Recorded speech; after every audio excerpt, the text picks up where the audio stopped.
Hello everybody. This is over here my 19, I'm not sure on the year actually. It's a 1960s McCulloch 250, about 80 cc's, big ass saw, no joke. Yeah, ignore the fact that there's a spot of gas on the ground. But I have no clue how big this bar is. All I know is it's a solid welded tip bar. I think my favorite part about this saw is the little boom tube they have on it. It's literally tiny. It's actually hilarious. But anyway, let's get into the hellish process of starting this thing. Start by removing this here cover. Set that to the side, take off the air filter. Oh, there's gas in there, nice. Okay, pretty much what I did, just threw some mix in an old oil can. For what you want to do, is tip the saw forward, like this, open up the throttle, take your gas, spray it down there, flutter a few times just to make sure it's in there good.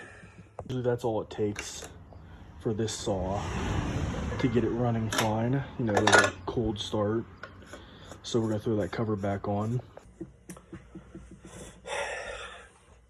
It's like my least favorite part of the day, starting this sumbitch up. Almost there.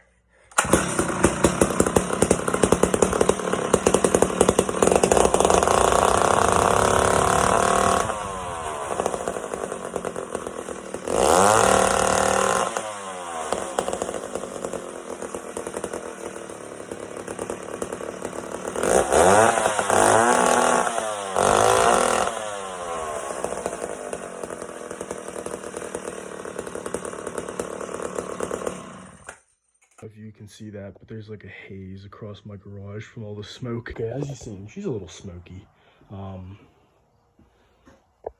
I was doing a little bit of research yesterday, and originally I was running 32-to-1 in this thing. That's not good at all. So I was researching, and it told me 1 liter of gas to 100 milliliters of 2-cycle oil, which, if you do the calculations, that is a 10-to-1 mix. Now, I know what you're thinking. That's a lot of oil. And you know what? I'll be honest, that's what I thought too. But then you gotta remember, 80 cc's from the 1960s. Now, I know what you guys are gonna say. Owen, why do you pull the cord out when you go to shut off the saw? Quick, rough explanation. Okay, well, this is more common in higher cc saws, more compression. It has to do with these little dogs in here, right there. You see it sticking out right there? Oh, I'm gonna pull the cord out a little bit. See that? So, when you're starting the saw, those engage, those grip on there, and centrifugal force keeps them from engaging again when the saw is running. So essentially what you're doing by pulling this out and then shutting the saw off is keeping those little dogs from engaging once again, because when you shut off the saw, it comes back up on the compression stroke,